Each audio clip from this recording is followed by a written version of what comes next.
I was tightening the last screw on her crooked door when it happened, the moment that still plays in my head like a paused frame I can't unsee.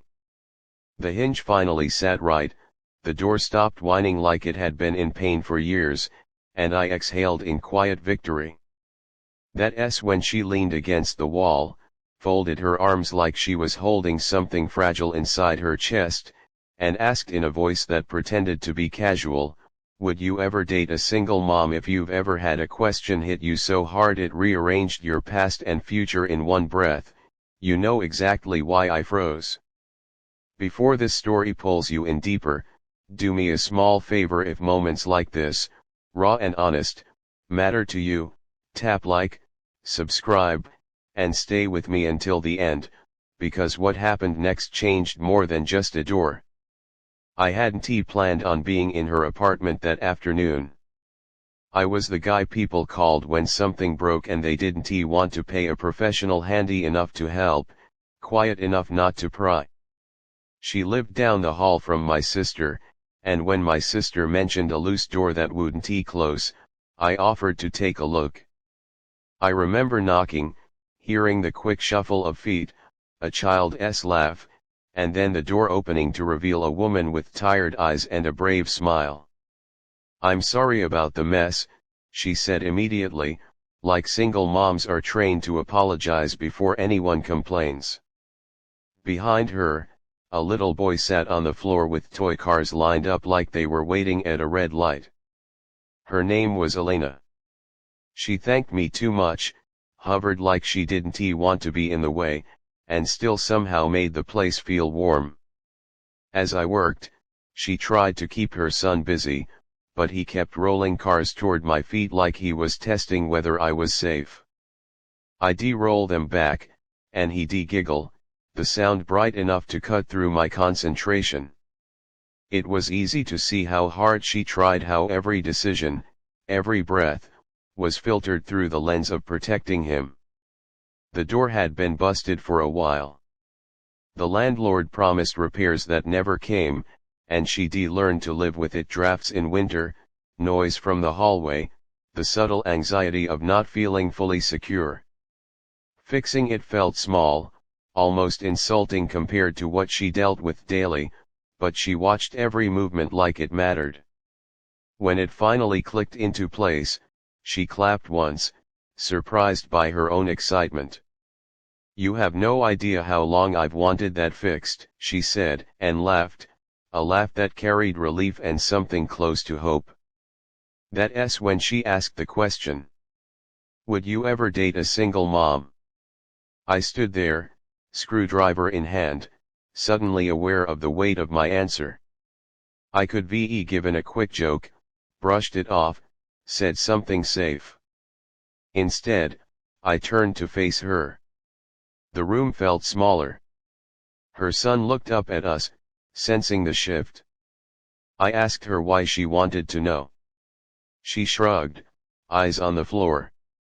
"Just curious," she said, "but curiosity doesn't tremble like that." I told her the truth, that I'd never thought about it seriously, not because I was against it, but because life hadn't put me in that position before. I said I believed people were more than labels, that being a single mom didn't define someone's worth or lovability. She nodded like she was storing every word, filing it away for later. "Good," she said quietly. I needed to hear that. Over the next few weeks, we kept running into each other. In the hallway, at the mailbox, sometimes at the small park nearby where her son insisted on racing me to the swings.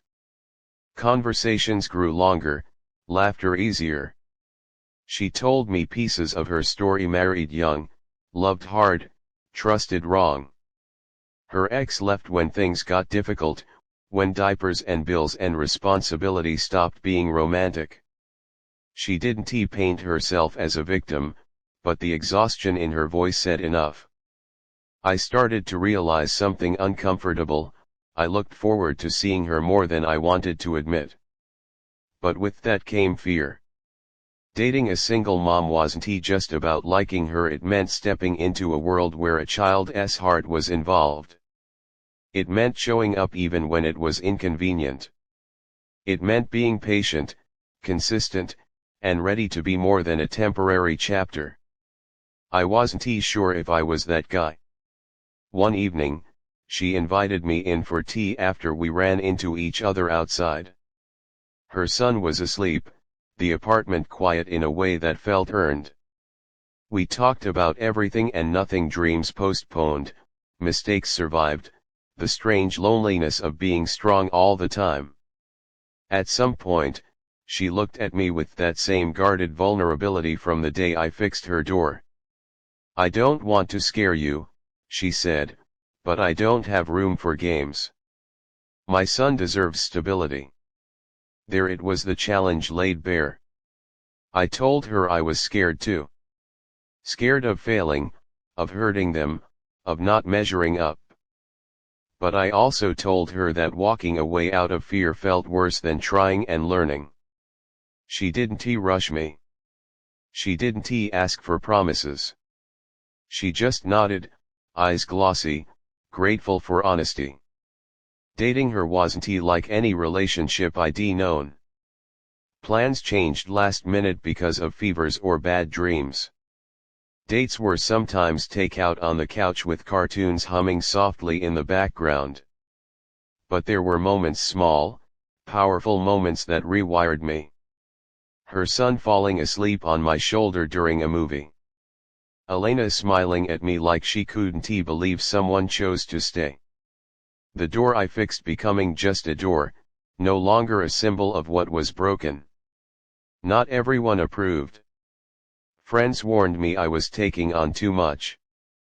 Family asked if I was ready to be second priority. Elena worried I'd resent the sacrifices. We faced every doubt head on, talking through it instead of letting it rot in silence. And slowly, trust grew, not perfect, not painless, but real. The turning point came when her son asked me, out of nowhere, if I'd help him build a school project. The way he said it, like it was the most natural thing in the world, hit me harder than that question by the door ever did. In that moment, I understood that love isn't about avoiding complexity, it's about choosing people, fully, as they are. Months later, I fixed another thing in her apartment, a cabinet this time. As I worked, she leaned against the wall, smiling. "You know," she said, "that question I asked you, it wasn't random." I laughed, finally able to breathe. "I know," I said. "And I'm glad you asked. If there's one thing this story taught me, it's that some doors don't just need fixing, they need someone willing to step through them, uncertainty and all." Loving a single mom didn't limit my life, it expanded it in ways I never expected.